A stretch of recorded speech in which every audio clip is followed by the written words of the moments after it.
Hello, everyone. Thank you for coming here today. And you should all be in Flatterista's panel, but I'm also glad that you chose to come to this session.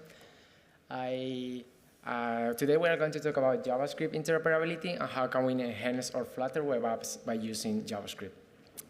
First, I wanted to present myself. I'm Jaime Blasco. Probably most of you know me by my hashtag, like my username in Twitter is James Blasco.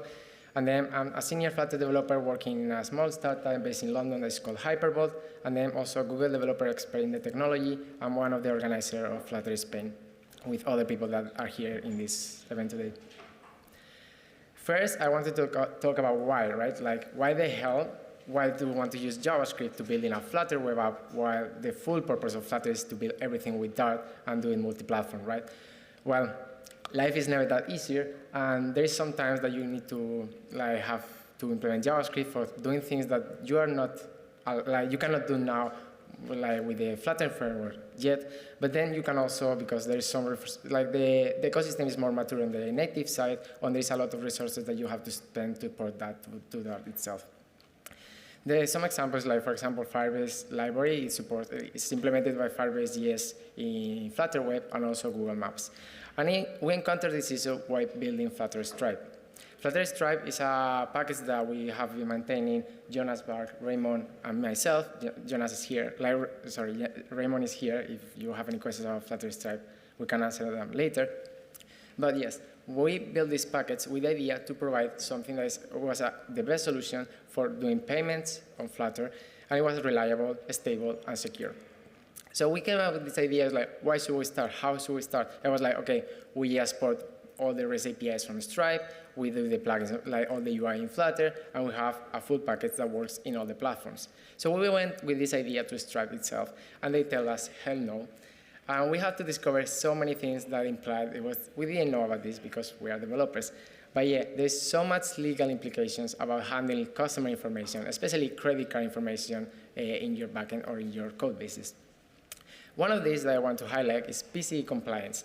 There is a huge legal standard that was created by a lot of credit card companies, like for example, Visa, MasterCard, AIA, and some others, and American Express. It's a document that is 70 hours to read. It has some requirements, and everyone that using storing credit card information should comply. You should have to edit all the code and every release when you change something that's related. Even if it's not related to that, if it's touching any information, you have to edit your code. It can take between 1 and 3 months. And also, you have to have a yearly report, what you mentioned, and you describe very in depth how are you handling all this data. So, of course, no one wants to do that, and us, as a developer building this library, we don't have the scope to do it. So that's why it's Stripe for. Stripe is not only gives you some the utility and easiness to handle different payment providers, but also gives you something that's legal and secure by default that you don't have to take care of this. Let's go back to Flutter. That's what we're more interested in. So we started with mobile. We wanted to have the SDKs for mobile ported to Flutter, and we did this with something that was very simple, async communication using platform channels. I don't know if all of you got to try it, but it's the most straightforward to communicate with native in either platform. But there's also some more that's more interesting. There's direct communication using a lower layer using FFI. This is something that the Dart team has been heavily investing on. What it allows you is to communicate with through C++, but also they're using a lot of generations, so you can use other languages as Swift, obviously C, even Rust. But for web, everything is completely different. While mobile on other platforms, they compile to native code, like to machine code. What happens in JavaScript, like in web, is that Dart compiles into JavaScript. This is for now. I'm not going to talk about Wasm yet, but the idea is this. All your Flutter code is being compiled from Dart to JavaScript. So the idea of having your Flutter app that is built with JavaScript and then your library that is built with JavaScript, we should expect some direct communication between these, the most performant way, right? So how can we have this direct communication? This is what we are going to learn today. Let's drink some water. Let's start with having a simple Flutter app. You just call Flutter create that supports web, and then you have this web folder that has an index HTML We have several stuff that we're not talking about this today. But we want to add our own custom JavaScript script. Let's say, for example, you want to get your URL from the current page. So we do this very simple. We create a variable. We get the window.location.href. And then we want to access this variable in the Dart side. So this, if you want to get a variable, you use a getter. So we are going to use a getter. For this, we use a package that is called GS, that is very in the core of the Dart language. And what it exposes is some simple annotations that will help you to create kind of an interface of this JavaScript code in the Dart side, so you can create and you can use this code. So let's create the getter for URL. We create a simple getter, a string get URL. We are going to add the external word that is, it tells the engine that the compilation that the source of the implementation is outside the Dart side is in JavaScript, and then the JavaScript annotation should tell that this is related to JavaScript interoperability. Kind of simple, right? This is the core of everything that any JavaScript language, any library that uses JavaScript interoperability, this is the most important one. We can do the same for methods. Like, let's imagine we have a function that is called createAlert, and then we want to show the native alert that displays in the browser, right? So we just call alert and we pass the message. We can do the same in the creating an interface for that. We create a simple method. We don't have to provide the implementation because we add the external word, and then we have the JavaScript. As we can say, this is just interfaces that is calling JavaScript. So we have some JavaScript code, and then we create the interface for it. How can we use this? So it's very simple. In whatever part of the app that we want, for example, in main, we just can call these interfaces that we just created, and it will call the JavaScript code respectively. This is funny because you can also even inject things that they come from JavaScript. So for example, here we are getting the URL from JavaScript, creating a string interpolation in Dart, and then passing it back to JavaScript to create the alert. So we will get something like a native alert from his. But, oh my God, I don't think no one in this room wants to code JavaScript here. We want to code Dart. So we can get rid of all the JavaScript code that we're doing because there already exist some definitions, like window already exists in the web APIs, location, alert. So we can create interface directly for that instead of trying to create the ones for our own code. So let's try to do that. First, let's start with alert because I think it's the most simple one. We have one alert method, so we are going to create the alert method. That's very simple. We create the method, we pass the string message, external, JavaScript annotation. For Windows, it's more complicated. First, what is window right now? It's a global variable, so we are going to do a getter to access this global variable. So we only need to do window get window, so we can access whoever we want. And this window object in JavaScript, we have to do this, create the interface for it in Dart. For this, we are going to, when there is an object, we are going to create an interface through a class. So we are going to create a class that is called window, and then we want to access this location property. So we are going to create a getter for access this location. This is very interesting because, as you can see, we don't have to define a constructor. We don't have to define all the properties that the window object has in JavaScript. You only have to create interfaces for the things that we need. So in this case, we only need the getter for location. For location, it's the same. We are going to create an interface with a class that's going to be location, and then a getter for href. So with all this, we just can do alert and pass the parameter window.location.href, and it will do kind of the same as we had before. And with this, we can get rid of all the JavaScript code that we had because it's already in the JavaScript engine. I will have lied a bit about this because this, you could do it, but Windows allocation is something that is already created and is in the core of the Dart interoperability because Dart has a package itself that is called Dart XML that exposes interfaces for most of the web APIs that are already available. So it has everything, all the APIs related to DOM, element, local storage, even things like payment and other things like that. So we can use these interfaces that are already created for use in our daily apps. Like, for example, we can get the alert from the window and then, using window.location.href without having to create the interface ourselves. But we might want to use interfaces for other things that are not already created, like third-party packages. Let's see other examples that can be very useful to understand. This is like a method in JavaScript that you might think there are two name parameters there, but in JavaScript doesn't exist this concept of name parameters. This is a one single parameter that is an object that is deconstructed, so it's kind of an object that has two parameters, like two properties inside. So we want to have to do something the same in Dart. When we define the method, as we say, it's an object, we are going to create our own object there, and we are going to pass it. And then we have to create our object. In this case, we want to initialize the object inside the Dart itself. So we are going to create a constructor. We are going to call it factory because the constructor is happening somewhere else. And then we define the same properties that we want to have our object. So we want to have ID and email. And then, yes, that will be everything we need because we just need create the object and then pass it to the method. But we might want also at some point being able to access these properties from the object that we create back from Dart. Like, okay, I create the object, but I want to be able to read which ID is it or which email is it. So we can create getters for these properties. And even if you want to modify it, you can create setters for it super easily. But it's not mandatory. You just need to create the object, and then if you need it and you want to use it, you can create getters and setters for it.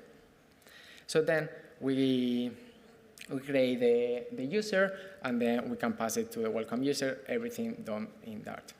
I will say this works, but it doesn't either, because there's one thing that I have been mentioning before, and it's not happening here. How it works, the interface, you have some JavaScript code, and then you create the interface for it. As you can see there, in the red side, there is no user object defined itself. No, like the object is just the constructed object that doesn't have kind of a prototype in JavaScript. And this is because, of course, JavaScript and Dart are very different languages. Okay, this is the error that you will get if you try to run this code. It's like user is not a constructor because in JavaScript there is no defined constructor for this. Because in JavaScript, there is two ways of creating objects. We have the construction function and the literal notation. And they are kind of different, and I think we have kind of different vision of that in Dart. And one is like just create a generic object where you can set whatever properties you need, whatever method you need, and it's super dynamic. So you can remove the properties at any point, add new properties, add new methods, remove new methods. And you can see this is impossible to do in Dart. Dart, you have one class that you have defined the properties, you define the methods. You can, on runtime, modify the properties, but no way you can add new properties, add new methods on runtime, right? So this object, we don't have it like this in Dart. The most thing that we could think that something similar would be having a map, and kind of an extension that modifies this map somehow, okay?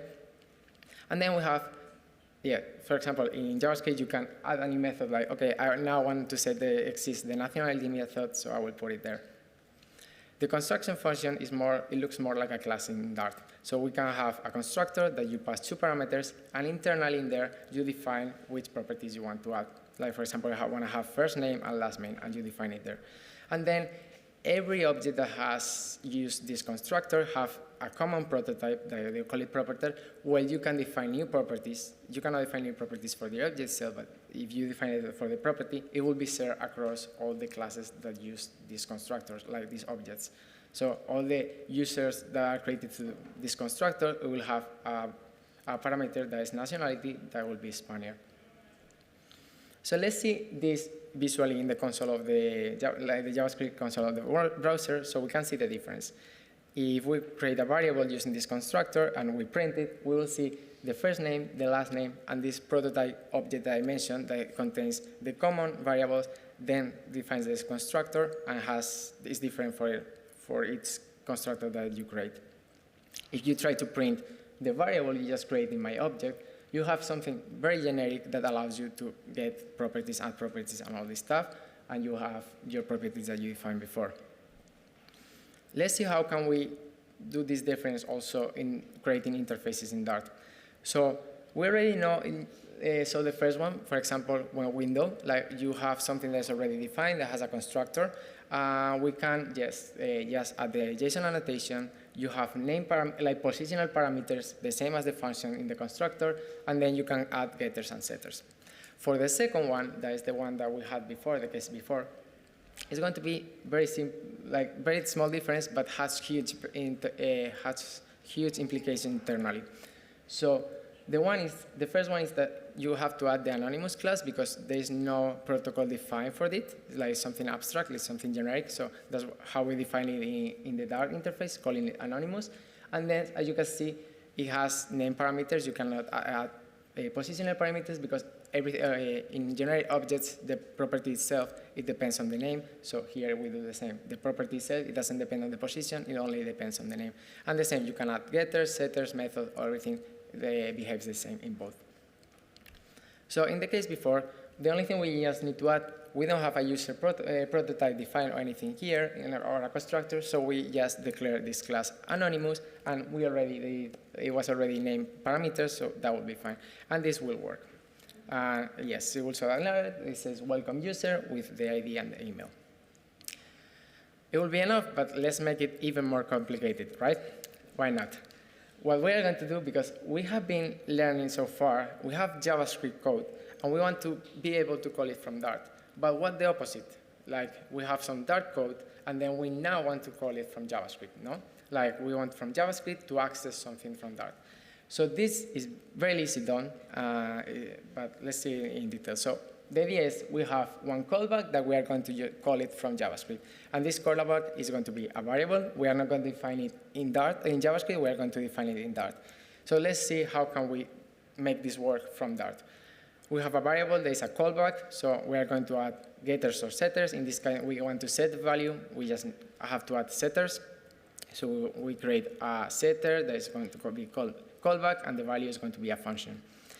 And then there is no direct way to call a function, like a Dart function, from the JavaScript interface, but what you can do is super simple. You just grab this function, like this Dart function, into this method is called allow interop, that allow interoperability. So it's kind of simple, very straightforward, and you just need to add that. So in this case, we want to have something that is pure Dart that is going to be calling the console to print that the user was onboarded because we display the message.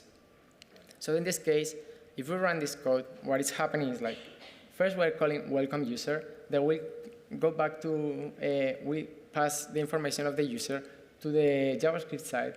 It will show the alert, and then the JavaScript side will call back some code from Dart that will say print into a console. Let's recap about the three main concepts that we learned today here. So we have the JavaScript annotation. We have the anonymous one and allow interoperability. The JavaScript annotation is the one who allows you to create interface for any property, method, or object that you have available already in JavaScript. Anonymous is something that you can build on top to create any generic object at any point in time. And then allow interoperability allows you to call any Dart code from JavaScript. And there's a lot more that we could cover, like there's some things before that allow you to do it differently and everything, but I also want to talk about what is going to be next. Well, I'm going to first talk about how can we test all this that we learned today. So we have, imagine, built our library, and then we have to test it, right? I think everyone assumed that the Flutter test run in the virtual machine from your computer.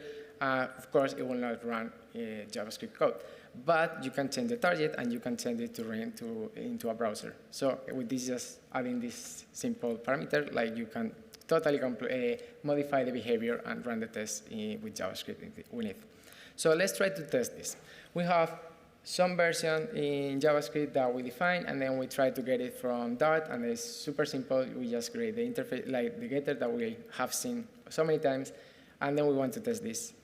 That will be very simple. We just have to do unit test, except version, because we have access to the version, and then we'll expect this one. The only difference here, like tests run they're running in scope, no? Because it's a unit test. In this case, if it was an integration test, it will add the index HTML that you have defined for your Flutter app and all this stuff, but this is only adding the code and it's not adding the index HTML. So we define the code in the index HTML, so we cannot it will not be added here in the scope runtime that is running this code. So we have to inject the code during this process. There's several ways to do it. I'm going to do it as most simple as possible.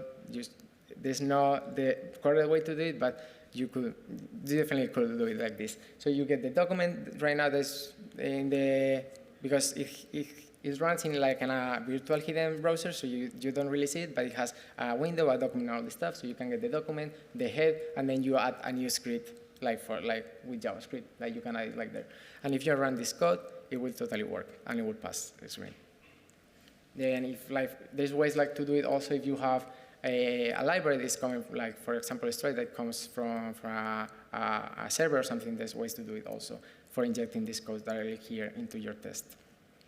So yes, I have talked about how it works now, but I also want to talk about how it's going to work in the future, because the Dart team has heavily invested this year in trying to bring support for Flutter Web with WASM. So the good thing about WASM is it behaves way more than the native platforms that the web itself. So it will compile into the machine code itself. But the thing is, how is it going to work a Flutter Web app if you have some JavaScript library that already works with this interoperability? How is it going to be able to work also with WASM, right? So they have been really heavily working on this and adding new properties to make it work in the next stage. This already works. It's in preview, but it's still, I will be cautious to use it. Probably will be released at the end of the year. So there are simple changes that make it looks easy for us as developers, but internal has huge implications that makes it more performant, more direct, and I will work with WASM.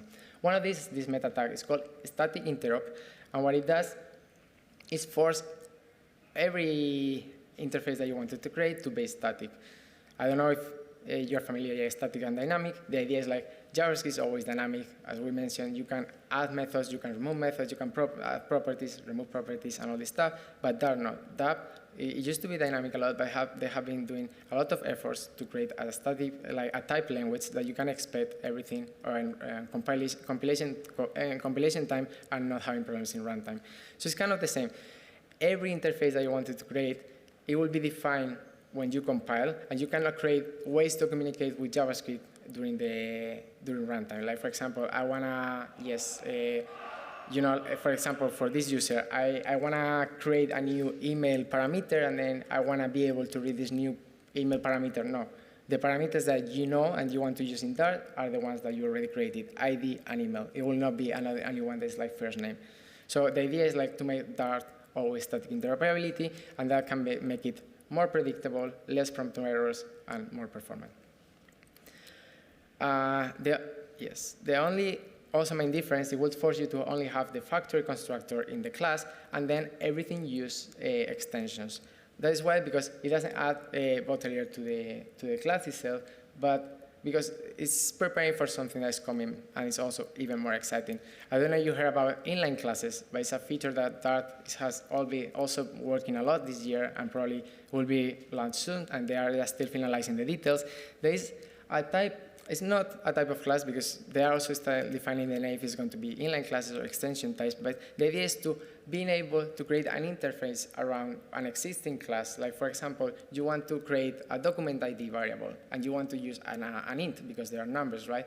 But you don't want to use the int variable because maybe you are building a library, and you don't want to expose people to run your variable, like being able to compare documents or some documents, divide documents between each other, round documents. It doesn't make sense, all these methods and properties that the int has, no? So you can create an interface around it, hide the ones that you don't want, and bring value, like adding the new ones. Like you can validate this without having to validate that is a valid document ID, and all this without providing zero cost, no memory waste, because it's not a new instance of a new class, it's an interface from this already existent. So it sounds very familiar with this, no? Like we have JavaScript that already exists somewhere, and then we are creating an interface, but we're using class, and we are getting having memory usage. So if we can implement these inline classes with here, we have zero memory waste, direct communication, and it will be typed. So I think they already say, and you can see in the README, that as soon as they have the feature released, they will be working to migrate this static interoperability to be inline classes directly. There's another one that is very worth to mention. It's called JSON export, and it's something that it already does Dart. Like, if you do something like class in Dart, it compiles to JavaScript, right? But you cannot access that variable JavaScript from Dart again back. Like, you know, like we learn how to create interfaces for JavaScript. So if you have something that is from Dart that compiles to JavaScript, there's no way to access it back using interfaces.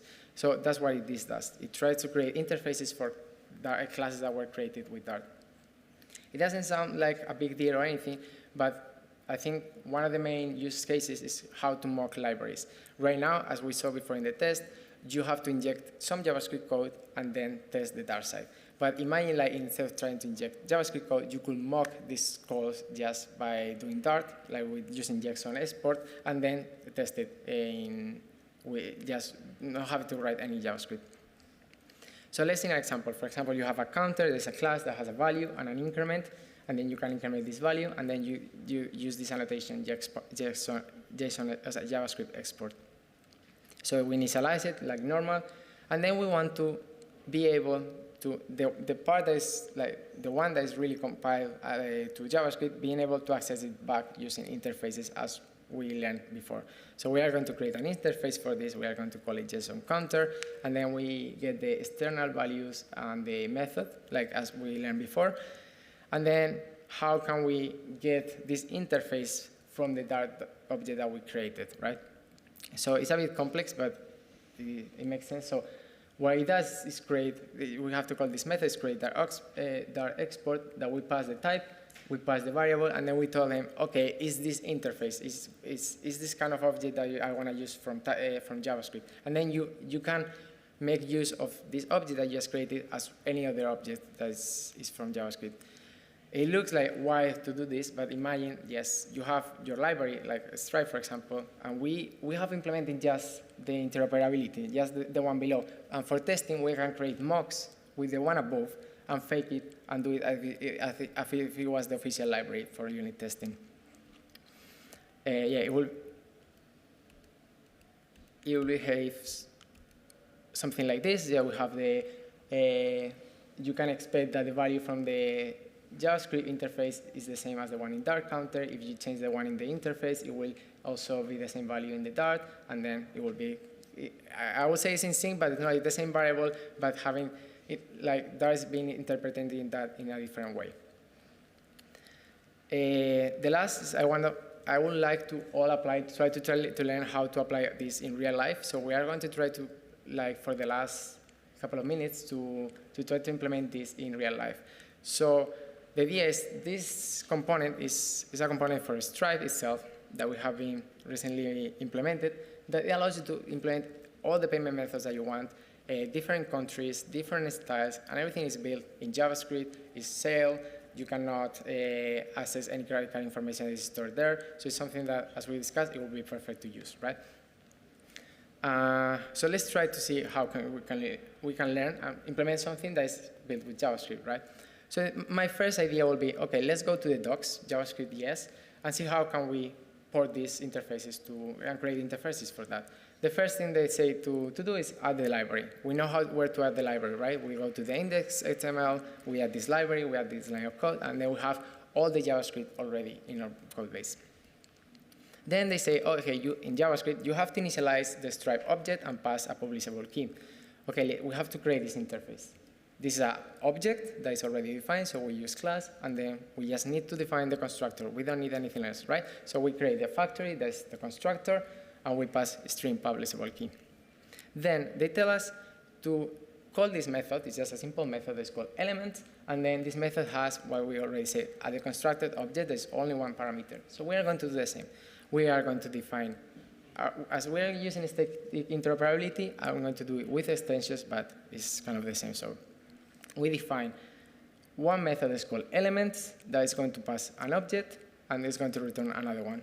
We have to define these objects. The elements option is something I give myself a name, so we can give it a name. And it's going to be anonymous because it's something that's not defined. It's everything that is the constructor is a generic object, so we are going to have to add anonymous, and then we name the same parameters, mode currency and amount, mode, currency, and amount. And then it returns something that is already defined, that is the elements. Like elements is a class. We don't need anything right now from them, so we just create the class, define it so we can get the value, but that's it. To create the payment element from these elements, we need to create another method. It's very simple. You just need create, and you pass a parameter. This parameter is a different strings. If you pass payment, it will return the payment element. If you pay, like pass card, it will return a card, pay element, and all this. And there's like different elements that you can create. As you know, there's no way to kind of do this in Dart itself, like giving different return values. So what we are going to do is just return dynamic. So we create the same method, we just pass a string and we get dynamic. And we are going to get a wrapper, so if we want to expose to someone to make it more easy, so we are going to create, yes, another method is going to be create payment element. We already pass the string, and then we return the payment element. Thus, as we don't know yet what we need for it, we just will define the class, and that's it. The only thing that we need left is add this, tell the Stripe libraries like where to paint the payment element. For that, they ask us just to define an ID wherever you want in your HTML, and then, yes, for example, yeah, in your body, and use this ID in this method, just called .mount, and then you pass the ID.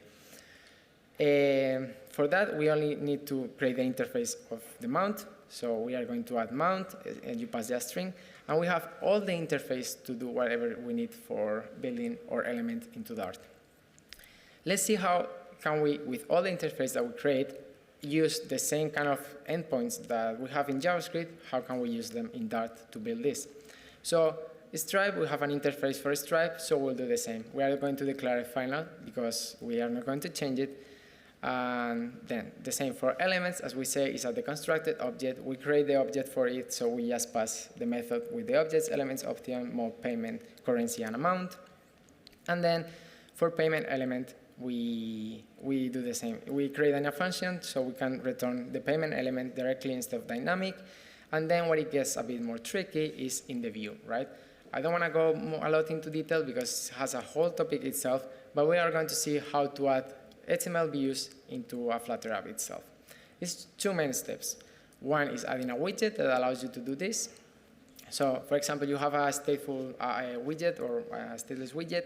Well, let's do a stateful widget, and then you have Material App Center, and you have to add this platform view. There is one for iOS, one for Android, so we have ones for HTML also. And then you add this widget, it's called HTML element view, and then you pass a key. This key, it can be whatever you want. It can be Stripe payment element, it can be IA, something that gives a name to this type, and it can differentiate to any other that you might want to use.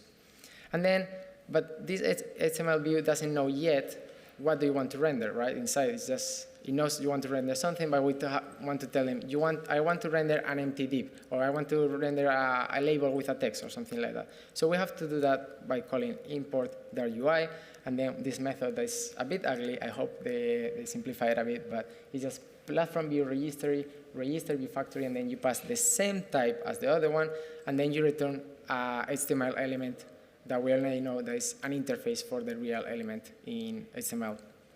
For this, we need to pass the ID, that the same one on the left that we want to use for mounting, and then we pass with our style. And I hate that it is asked by the Flutter framework, so it can know the size of the element. So we are going to make it as big as possible.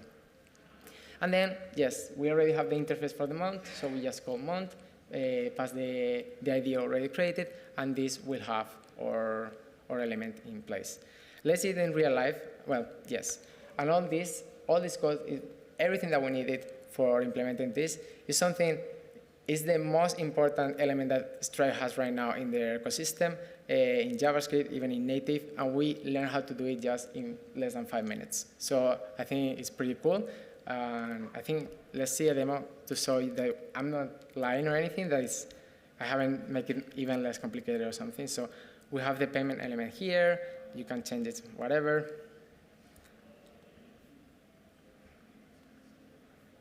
And yes, there's some sort of code about this. So yes, this is some of the stuff. I will upload this code so you can check it later. And yeah, this is all the kind of the code that we discussed in the early at the beginning to show alerts and everything. You can try it all by uncommenting a line and see what happens. We have the interface, all of the ones that we talked before here, in case you also want to take a look. But let's focus on the app itself. So we have a material app that is going to have my homepage, and then the homepage, what is the counter normal app, and there's going to have a custom widget is going to be called payment element. So this payment element, well, before that, we are going to see that I'm not lying. The abstraction, the interface that we created are exactly the same. So we have the stripe, we create the extension, element options, that is anonymous, and all these elements, payments elements, and mount, and you can mount it too. For the element, we do the same. In the init state, we create the stripe, then we get the elements, payment element, and then we register the view as we mentioned before. The only thing that is different from this, that make it a bit more complicated, is something we implement in the library that we maintain, is this observers. That is something that is for the DOM of HTML that you can listen to changes and things that happen in the DOM itself. So, for example, the resize one is very useful. So, you know, you have seen in the code itself, this widget is always changing. So you also want to expect that the Flutter ecosystem also knows how it changes all the time. So where we're building this is like we are listening to the DOM, listening to how it changes the height, and yes, put the constraints directly into the widget tree itself. And then, yes, as you can see here, the widget itself is the HTML view with the view that we created. And yes.